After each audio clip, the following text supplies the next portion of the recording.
Good morning all of you. This is our third video on English language. In our previous class we had studied the weak sound and strong sound of A and N.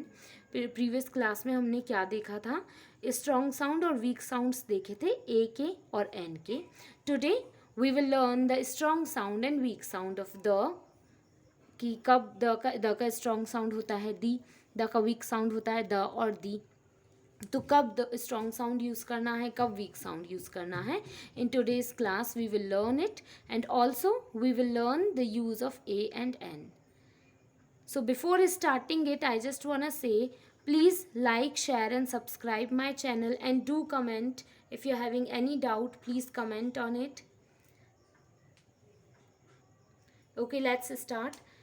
तो the का strong sound होता है दी and week sound होता है the and the. तो कब use करना है स्ट्रॉन्ग साउंड? बिल्कुल ए और एन जैसा ही है. जब ये जो द है, जब ये द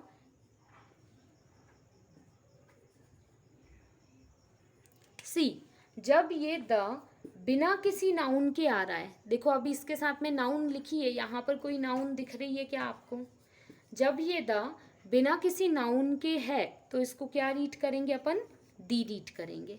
ठीक है. और जब ये द किसी भी नाउन के साथ में है, लाइक नाउन इज सन और अर्थ और एनीथिंग, अगर ये द THE अगर ये किसी नाउन के साथ में है तो इसको क्या रीड करेंगे? इसको द भी रीड कर सकते हैं और दी भी रीड कर सकते हैं. वो डिपेंड करेगा कि द रीड करना है या दी रीड करना है. तो याद ये रखो आप लोग कि नाउन के बिना है तो दी पढ़ो, नाउन के बिना है तो क्या पढ़ो? उसको दी बोलो, दी बोलना है. और नाउन के साथ है तो द और दी दोनों बोल सकते हैं. ठीक है. तो अब अपन देखते हैं कि जब नाउन के साथ होता है तो द कब बोलते हैं और दी कब बोलते हैं. तो द को द कब बोलते हैं और दी कब बोलते हैं? सी, जब ये वर्ड, ये THE, जब ये किसी ऐसे वर्ड के आगे लिखा हुआ है जिसका प्रोनंशिएशन यानी जिसका उच्चारण कॉन्सोनेंट से हो. देखो हमने कॉन्सोनेंट और वॉवेल्स आप लोगों को पहले ही बता दिए थे. कॉन्सोनेंट्स क्या होते हैं? तो द को द कब पढ़ेंगे, दी कब पढ़ेंगे? जब ये वर्ड किसी ऐसी नाउन के आगे है जिसका प्रोनंशिएशन हो रहा है कॉन्सोनेंट से. कॉन्सोनेंट क्या होते हैं? हिंदी के कॉन्सोनेंट हम लोग देखेंगे, इंग्लिश के हम I have already explained. Hindi के कॉन्सोनेंट देखेंगे. हिंदी के कॉन्सोनेंट्स जो हैं स्टार्ट होते हैं क से ज्ञ तक, ह तक. ठीक है. और छत्रज्ञ. ठीक है. तो हिंदी के कॉन्सोनेंट क से स्टार्ट होते हैं ह तक. ठीक है. तो अगर ये जो THE है ये किसी ऐसे वर्ड के आगे लिखा हुआ है जिस वर्ड को रीड करना स्टार्ट कर रहे हैं अपन किसी कॉन्सोनेंट से, म देखो कॉन्सोनेंट होता है ना, तो वहाँ पे इसको क्या पढ़ेंगे? द पढ़ेंगे. ठीक है. और अगर ये वर्ड किसी ऐसे वर्ड के आगे लिखा हुआ है जिसका रीडिंग स्टार्ट हो रही है, जिसका प्रोनंशिएशन स्टार्ट हो रहा है वॉवल से. सी, वॉवल हिंदी में होते हैं अ से आ तक. हम लोग हिंदी के ही वॉवल्स और हिंदी के ही कॉन्सोनेंट्स देखेंगे. प्रोनंशिएशन में वो ही काम आते हैं. तो अगर ये THE द किसी ऐसे वर्ड के आगे लिखा हुआ है जिसका प्रोनंशिएशन है वॉवल से, तो अब यहाँ पे इसको क्या रीड करेंगे? दी पढ़ेंगे. ठीक है ना. कॉन्सोनेंट से स्टार्ट हो रहा है तो द पढ़ो, वॉवल से स्टार्ट हो रहा है तो दी रीड करो. Okay okay. So let's see the use of a and an. A और एन का यूज़ देखते हैं. तो देखो ए और एन दोनों का हिंदी मीनिंग होता है एक या फिर कोई. ए और एन दोनों का हिंदी मीनिंग क्या होता है? एक या फिर कोई.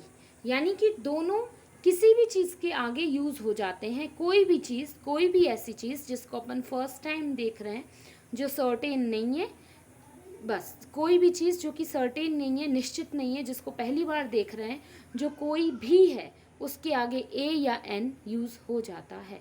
जो चीज़ कोई भी है उसके आगे ए या एन यूज़ हो जाता है. अच्छा देखो, अब ए और एन सबसे पहले अपन क्या देखते हैं? इन दोनों में जो चीज़ें कॉमन है वो देखते हैं. ए और एन में जो भी कॉमन है वो देखते हैं. तो नंबर 1, फर्स्ट कॉमन थिंग क्या है इन दोनों में? कि इन दोनों का हिंदी मीनिंग क्या होता है? एक या फिर कोई. नंबर 2, सेकेंड कॉमन थिंग क्या है? What is the second common thing? So first thing is कि इन दोनों का हिंदी मीनिंग होता है एक या कोई, और सेकंड थिंग इज ये दोनों के दोनों अनकाउंटेबल्स के आगे यूज़ नहीं होते और प्लूरल्स के आगे यूज़ नहीं होते। सी प्लूरल्स के आगे क्यों यूज़ नहीं होते? क्योंकि इन दोनों का मीनिंग होता है एक, यानी ये एक ही चीज़ के आगे यूज़ होंगे, सिंगुलर के ही आगे यूज़ होंगे, प्लूरल के आगे यूज़ नहीं होंगे, ठीक है। और अनकाउंटेबल के भी आगे यूज़ नहीं होंगे क्योंकि इन दोनों का मतलब होता है एक, ठीक है। तो याद रखना ये ए और एन ना तो प्लूरल्स के आगे यूज़ होंगे ना ही अनकाउंटेबल्स के आगे यूज़ होंगे। एंड नंबर 3, ये दोनों के दोनों नाउन के आगे यूज़ होंगे, यानी कोई शब्द का नाउन होना बहुत ज़रूरी है अगर अपन उसके आगे ए या फिर एन लगाने वाले हैं। सो कॉमन थिंग्स देख ली ए और एन की। दोनों के दोनों ए और एन का हिंदी मीनिंग होता है एक और कोई। ये दोनों के दोनों अनकाउंटेबल्स और प्लूरल्स में यूज़ नहीं होते हैं। हम बार बार इसीलिए बोल रहे हैं कि आप लोगों को याद हो जाए। अब इन दोनों और दोनों के दोनों, नंबर 3, दोनों के दोनों नाउन के ही आगे यूज़ होते हैं, यानी अपन को जिस चीज़ के आगे यूज़ करना है ध्यान देना कि वो नाउन है या नहीं है, ठीक है। अच्छा, अब इन दोनों के बीच का डिफरेंस देखते हैं। तो डिफरेंस बहुत छोटा सा है, लिखा भी है। ए उन वर्ड्स के आगे यूज़ होता है जिनका प्रोनंशिएशन कॉन्सोनेंट से हो। अब प्रोनंशिएशन का क्या मतलब होता है? प्रोनंशिएशन मतलब उस शब्द को रीड कहाँ से कर रहे हैं, रीड कैसे कर रहे हैं, ठीक है, उच्चारण कैसे कर रहे हैं। प्रोनंशिएशन का हिंदी मीनिंग होता है उच्चारण। अपन किसी वर्ड को रीड कैसे कर रहे हैं वो चीज़ कहते हैं प्रोनंशिएशन। अगर वर्ड का प्रोनंशिएशन कॉन्सोनेंट से है, कॉन्सोनेंट मतलब क्या होता है? व्यंजन होता है। आप लोगों को हिंदी के कॉन्सोनेंट्स याद रखने, इसमें इंग्लिश के नहीं याद रखने। तो हिंदी के कॉन्सोनेंट होते हैं क से लेकर ज्ञ तक। तो अगर किसी वर्ड का प्रोनंशिएशन यानी किसी वर्ड की रीडिंग, किसी वर्ड को अपन रीड कर रहे हैं क से लेके ज्ञ तक के बीच में, तो उसमें लगाएंगे क्या? ए। और अगर किसी वर्ड को रीड कर रहे हैं अ से लेकर अहा तक के बीच में, तो उसमें क्या लगाएंगे? एन। यानी अगर वॉवेल्स हैं, वॉवेल से शुरू हो रहा है तो एन लगाओ, कॉन्सोनेंट से स्टार्ट हो रहा है तो ए लगाओ। सी हियर काउ लिखा हुआ है, काउ कहाँ से स्टार्ट होता है? काउ स्टार्ट्स विथ क। क क्या है? क तो क से लेकर ज्ञ तक के बीच में आता है, it means it is a consonant. Consonant है तो क्या आ जाएगा? ए आ जाएगा। और यहाँ देखो आउल कहाँ से स्टार्ट हो रहा है? आउल स्टार्ट हो रहा है अ से, ठीक है। और अ क्या होता है? अ तो अ से लेकर अहा तक के बीच में आ रहा है, अहा तक के बीच में आ रहा है, यानी this is vowel, this is a vowel. तो इसमें क्या लग जाएगा? इसमें लग जाएगा एन, ठीक है। समझ में आया? एन कब यूज़ होना है, ए कब यूज़ होना है? एन यूज़ होगा तब जब वर्ड का प्रोनंशिएशन है वॉवेल से, ए यूज़ होगा तब जब वर्ड का प्रोनंशिएशन है कॉन्सोनेंट से। याद रखना आप लोग। Okay, let's take some examples, let's solve some examples. See first word क्या है? Little boy. तो देखो लिटिल स्टार्ट कहाँ से हो रहा है? लिटिल स्टार्ट हो रहा है कहाँ से? ल से। इसका प्रोनंशिएशन स्टार्ट हो रहा है ल से। ल क्या है? ल तो कॉन्सोनेंट है, क से लेकर ज्ञ तक के बीच में आ रहा है, यानी कॉन्सोनेंट है। तो कॉन्सोनेंट्स के आगे क्या आता है? कॉन्सोनेंट्स के आगे ए आता है, ठीक है। तो लिटिल बॉय में ए आ जाएगा। अच्छा, नेक्स्ट ये है, क्या है? Money. Tell me one thing, tell me one thing. अच्छा, मनी स्टार्ट हो रहा है म से, है ना, तो उसके अकॉर्डिंग इसमें आ जाना चाहिए ए, राइट, है ना। म कॉन्सोनेंट है, म से स्टार्ट हो रहा है तो इसमें ए आ जाना चाहिए। बट क्या मनी काउंटेबल है? क्या मनी काउंटेबल है? नहीं है मनी काउंटेबल। मनी काउंटेबल बिल्कुल भी नहीं होती है। सी नोट्स काउंटेबल होते हैं, कॉइन्स काउंटेबल होते हैं। आप नोट्स गिन सकते हो, कॉइन गिन सकते हो, मनी काउंटेबल नहीं होती है, ठीक है। तो इसमें क्या आएगा? फाई आएगा। फाई का क्या मतलब होता है? फाई ऐसे बनाते हैं, इसका मतलब होता है नो आर्टिकल, मतलब कि कोई भी आर्टिकल नहीं लगना है, ठीक है। तो मनी में कोई भी आर्टिकल नहीं आता है क्योंकि ये अनकाउंटेबल है, और अनकाउंटेबल में ना तो ए आना है, ना द आना है, सॉरी, ना ए आना है, ना एन आना है। I have told. Third is trains. Trains, आप लोग सोचो इसमें क्या आएगा? सी ट्रेन्स प्लूरल में है, एस लगा हुआ है, यानी प्लूरल में है, बहुवचन में है, तो इसमें क्या आएगा, इसमें भी कुछ नहीं आएगा, ना ए आएगा ना एन आएगा। Now next is one eyed man, है ना, वन आइड मैन, कितने मैन हैं, सी मैन देखो आप लोग, वैसे वन आइड मैन कितने हैं, MAN लिखा है यानी कि एक ही है, MEN होता तो ज़्यादा होते, MEN, ये जो वर्ड है MAN इसका मतलब होता है एक आदमी, और अगर इसी की जगह पर अपन लिखें MEN तो उसका मतलब होता है बहुत सारे आदमी, ठीक है ना। तो यहाँ पर MAN लिखा है, इट मीन्स ये एक ही आदमी है, तो वन आइड मैन यानी कि एक काना आदमी, वन आइड मतलब कि एक आंख वाला, तो ये वन है, एक ही आदमी है ना। तो अब क्या लगेगा इसमें, ए लगेगा या एन, सी वॉवेल से इसकी स्पेलिंग स्टार्ट हो रही है ना, ओ वॉवेल है, वॉवेल से इसकी स्पेलिंग स्टार्ट हो रही है, but see the pronunciation, pronunciation is starting with व से शुरू हो रहा है ना, वन व से शुरू हो रहा है, तो क्या लगेगा इसमें, ए लगेगा, क्योंकि प्रोनाउंसिएशन क्या है, वह है।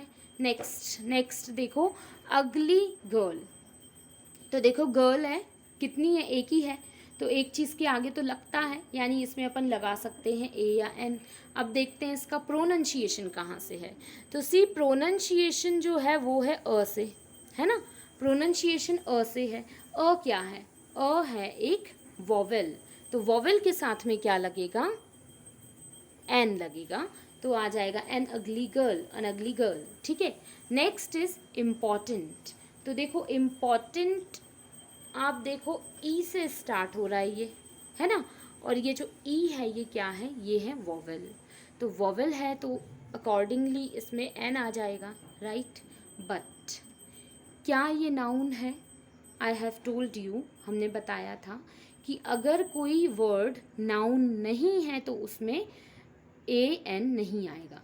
आप देखो क्या ये नाउन है, इम्पॉर्टेंट क्या नाउन है, क्या ये कोई चीज़ है, नहीं, मतलब देखो लिखा हुआ है इम्पॉर्टेंट मतलब कि महत्वपूर्ण, तो इम्पॉर्टेंट क्या है, व्हाट इज़ इम्पॉर्टेंट, कि इम्पॉर्टेंट बुक है या इम्पॉर्टेंट कॉपी है, इम्पॉर्टेंट पर्सन है, क्या है इम्पॉर्टेंट, आगे तो कुछ है ही नहीं ना, नाउन तो मिसिंग है, नाउन नहीं है, इसलिए इसमें क्या आएगा, इसमें आएगा फाई आर्टिकल, ठीक है। चलो आगे देखते हैं, फ्रेंच मैन, अच्छा फ्रेंच स्टार्टिंग कहाँ से हो रही है इसकी, फ से हो रही है, फ से, है ना, तो फ क्या है, what is F, F is a consonant, तो अकॉर्डिंगली इसमें आना चाहिए a. But let's see one thing, यहाँ क्या लिखा है, MEN लिखा है, हमने क्या बोला था, MAN है तो एक है, MEN है यानी मैनी है, तो मैनी में क्या आएगा, मैनी में थोड़ी ना ए आएगा, ना ही एन आएगा, फाई आएगा, okay. Now next is oxen, oxen क्या है, ओ से स्टार्ट हो रहा है, प्रोनाउंसिएशन कहाँ से स्टार्ट हो रहा है, ओ से स्टार्ट हो रहा है, तो आ जाना चाहिए एन। बट क्या ये सिंगुलर है, क्या ये एक है, नहीं है, ये प्लूरल है। ऑक्सन यानी कि एक से ज़्यादा ऑक्स, एक से ज़्यादा ऑक्स, मैनी ऑक्स को ऑक्सन बोलते हैं, ठीक है। Next is MLA, you can see MLA, spelling मतलब इसकी जो स्पेलिंग है वो तो M है, तो M तो कॉन्सोनेंट है, तो इसमें आ जाना चाहिए A, but when we see its pronunciation तो वो है M, प्रोनाउंसिएशन अगर अपन देखें तो प्रोनाउंसिएशन है M, यानी कि A से शुरू हो रहा है, A क्या है, वॉवेल, क्या आ जाएगा, एन आ जाएगा। समझ में आ रहा है आप लोगों को, अगर नहीं आ रहा है तो आप कमेंट करके बता सकते हो, I will explain it once again. See foxes साफ साफ दिख रहा है, प्लूरल है, फाई आ जाएगा। म्यूज़िक साफ साफ समझ में आ रहा है, म्यूज़िक को गिन नहीं सकते ना, क्या म्यूज़िक को गिन सकते हैं, नहीं गिन सकते, नहीं गिन सकते तो फाई आ जाएगा। ये क्या है, इसको क्या रीड करते हैं, अच्छा अगर स्पेलिंग देखेंगे तो अपन लोग एन डाल देंगे, है ना, but if we go through its pronunciation so it is U, pronunciation क्या है इसका, यू है इसका प्रोनाउंसिएशन, मतलब य से स्टार्ट हो रहा है, और य क्या है, यह एक कॉन्सोनेंट है, कॉन्सोनेंट के आगे ए आता है, ठीक है। Have you understood the use of ANN, अगर आपको समझ में आ गया है तो ठीक है, अगर नहीं आया है तो फिर आप कमेंट में बता दीजिएगा, I will explain it once again. और ये थर्ड वीडियो है इंग्लिश का, first and second video, you can go through them. The link of second video is given in my description box. Okay, thank you.